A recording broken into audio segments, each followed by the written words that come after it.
Hey guys, Zen here, and Rainbow Six Siege has taken a dark turn. I happen to find you exceedingly fucking boring.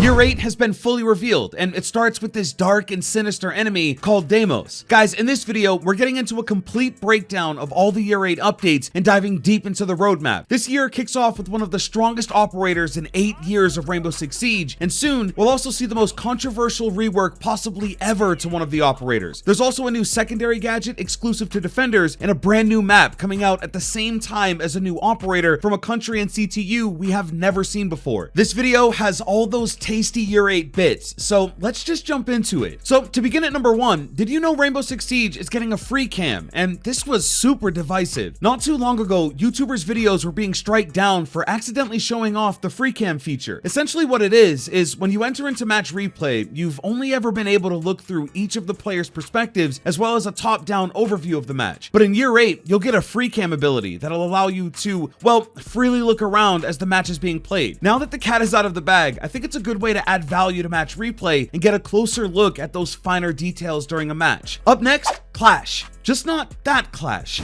this Clash. Clash of Clans is the sponsor of today's video, so here are 5 reasons to start building out your legendary metropolis. In Clash of Clans, you're the chief of the village, and it's your job to build up your defenses and keep opposing clans out of your epic stronghold. You can recruit powerful new troops like this super tanky giant. They're the perfect way to soak up tons of damage, but there are loads of other troops to help do your bidding. Loot, and lots of it. There are tons of rewards to collect, and as you attack enemy villages, you're best to make it out with as much loot as you can carry. For you esports nerds, Clash of Clans hosts huge events like the World Championships, where teams battle it out for the top spot and to hoist up that coveted trophy. And yeah, it's free. Clash of Clans is 100% free to download today by clicking the link in the description or by scanning the QR code right here. It's an epic, persistent world to build out your impenetrable village with buckets of free loot and rewards. Just click the link below to play now, and thanks to them for sponsoring the video. Alright then, there was one big name missing from the Year 8 reveal panel, and trust me, the community did not let it go unnoticed. By far, the weakest operator in Year 7 was Grim, and there was absolutely no mention of him as the plans for the year were laid out. However, the director of Rainbow Six Siege spoke with Siege.gg and confirmed that prototypes are in the works for a rework to Grim, and that his most recent buffs were only the first of the changes to come. Now, for me, Grim has a ton of potential because he's one of only a few anti-area attackers, and his primary weapon is super good, especially now that he's got the 1.5 and 2.0 scope. For me, an effective buff is to reduce the time it takes for the bees to deploy and for the gadget to cover a much larger area. I mean, even if you're not sure if an enemy is in an area, one firebolt from Capitao is enough to fish out any defender that might be hanging around. But on top of that, they take damage if they sit within the fire, and the fire has a massive radius. And so the bees need to make more of an impact. And I also wouldn't be against him getting a super shorty and some EMP grenades to up his utility. But there is a rework that's already been revealed and that we even have footage of. But when they announced it, the crowd was not happy with what they saw, and they even booed as it was being shown off. Check this out. Well, again, about empowering both sides of the fight here,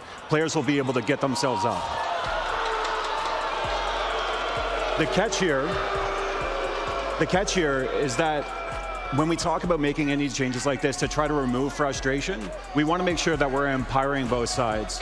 So in this case, Frost will actually be able to track you down because you will not be able to sprint, you will leave a blood trail, and those defenders will still be able to get you. So that was the raw reaction to the rework for Frost, and well, it was harsh. For me, Frost in her current state with a vertical grip, a 1.5, a secondary shotgun, and a deployable shield feels like a perfectly balanced operator. I was shocked that instead of focusing on ops like Grim or Blackbeard, they thought it was more important to roll out a Frost rework. The rework itself is also just a misstep for me personally. Like, part of the goal is to reduce the frustration of being trapped in a welcome mat, but I could imagine being forced to walk around the map for the remainder of the round is also pretty unpleasant. I don't know, sometimes they have things planned down the line that need things to change now, so maybe there's something there, but if the reaction of the crowd is anything to go by, this one needs more time in the oven. Next up for me is actual music to my ears, but the reworked map for Year 8 is Consulate. This, in my opinion, is by far the map that's needed a rework the most, and it's mostly because as metas have changed and new operators get added to Rainbow Six Siege, Consulate just feels stuck, like we're still running around with ACOGs on Bandit and Jaeger. It just feels completely outdated, and it's also super limited how you can navigate the map. So far, the footage they've released of the the rework looks promising, even if the truck still won't fit through the garage. I know Consulate has some die-hard fans, but I think it was one of the last maps that was really desperate for a rework, and it's finally happening. Next up, a brand new operator from South Korea. In the Year 8 roadmap for Season 3, we're headed back to South Korea with yet another operator from this amazing country. Here's the thing, both Vigil and Dokkaebi are from South Korea, and so heading back into this country could mean another Intel-based operator that's highly advanced. This is also the season we're getting playable tutorials, which will help new players get on board with Siege and keep veteran players up to date. Revisiting previous countries has become pretty normal in Rainbow Six Siege. Brava has us headed back to Brazil with quite possibly the strongest gadget all year, and so going back to South Korea, where 2 classic operators joined Rainbow, is one of the most exciting updates here. But looking at Season 4, and not only are we headed to a country we've never been to with an operator from Portugal, but this is also the season where a brand new map is being introduced. Over time, it's really been the maps that have become more and more rare in Siege. Each season has been guaranteed to have at least one new operator, but even looking at the rest of Year 8, there will only be one reworked map and just one new map. The only thing to be aware of is that they have not explicitly mentioned that this new map will be a competitive map or if it'll be added into ranked. In the past, they've made casual only maps and also maps specifically made for team deathmatch, and so the wording here is important. They did say that it'll be something that we've never experienced, and for me, that could mean a map with moving parts. Maybe something like a train station where the train rides throughout the map and changes lines of sight, or maybe something as simple as a working elevator in Siege. The possibilities are truly endless, and there are lots of things that haven't been done before that could find a way into Rainbow Six Siege, and the dev team sounds confident. Next up is the Observation Blocker. This is a brand new secondary device coming for defense that will emit a wall of cover and shield the view of attacker drones. This really changes the dynamic of intel for the attackers, because your drones are your eyes in Siege, and they create this sense of relief that as long as you've droned effectively, your path is safe to push forward. With this secondary gadget, the defenders force the attackers to peek and take that sense of security away from the drones. On top of that, the whole time the defenders can see perfectly through this thing, see that you're droning, and even ops like Mozzie can use this as a way to hack some easy drones. I also think this is a powerful way to counter Brava, as she's going to be super popular, and so this is one of the more unique gadgets that I think will make an impact in the meta. The shield rework is up next, and the biggest new feature is that shield operators will be able to Oryx push every other operator down if they get close enough, and to my knowledge, every single one of them will be able to do this. On top of that, they've now positioned your weapon behind the shield, which means you can reload safely and you're less exposed as you walk throughout the map. And really, the last part is that you and the shield are no longer tied at the chin. You can keep the shield faced forward and move your head over to the left and right to get a better view while still staying protected. You can also throw smokes or flashes and use secondary gadgets while the shield is positioned forward as well, and so shield operators are getting some huge updates here. So that hipfire luck that you kind of have to have right now with shields is going away, but it also means that you'll be more intentional and also more versatile while you play them. This is a massive change, and I think shields will be much more popular. Next, the permanent arcade playlist is finally coming in Year 8 Season 2. So for those that don't know, the permanent arcade playlist will allow you to play every one of the arcade modes that have been released in Siege, like Golden Gun, Attrition, and even the Legacy mode that features Bandit, Ash, and Jaeger with ACOGs. You'll be able to play each of them pretty much whenever you want, meaning you don't have to worry about missing them when they come around for a limited time. They've also clarified that this means you can play every mode at any time. There was no mention of rotating weeks or some modes being available at certain time frames. And they even teased something extra at launch, so in Season 2, when it is released, there should be something more to look out for. Next up is controller mapping for those who want more customizable button loadouts on a controller. And added to that, you will finally be able to lean without ADSing. This will require some deep customization on your end, but there will no longer be those limits to your setup, and ultimately, you can have your layout exactly how you want it. An interesting update that's coming is the new Defender AI. It's kind of crazy because these aren't just normal bots. They are literally based on player data and can fully simulate a match in Rainbow Six Siege. These bots will reinforce a site, make rotates, go on a roam, anchor down, deploy gadgets, all in the name of helping you better understand the game and the basic fundamentals, but also to help warm up and see how players are usually interacting with the game. It is a very ambitious new addition to Siege, and I'm assuming that a lot can go wrong here, but if they manage to introduce a bot that fully understands and can replicate all of the complexity of Rainbow Six Siege gameplay, that's a massive feat and deserves a tip of the hat. Added to this is the update to the shooting range. Now, there's multiple targets that can be in different positions, a completely new target with floating balls, kind of like Kovacs, and it's all in a much larger space, and so the shooting range will be a much more fleshed out experience. Finally is Quick Match 2.0. go. And there isn't too much to go on right now, but quick match is getting tweaked. The quick rundown is to get into quick matches faster and to remove some of the frustration while playing. It's coming in season 3, and hopefully it delivers. Cheers. Now, of course, this is a huge list of features, and there are some other smaller things like the newcomer challenges and playable tutorials, but if there's one thing that cannot be avoided, it's delays. Year 7 had tons of delays, and essentially every year of Siege has had at least a few, and so there's a good chance some of this stuff gets pushed into year 9. I'll go on record and say that if I was a betting man, I'd say the Defender AI and also the Shield rework get pushed, mostly because those seem to be the most technical. Overall though, this is looking like another solid year of Rainbow Six Siege, with new features that fans have been asking for, and maybe a few that they haven't.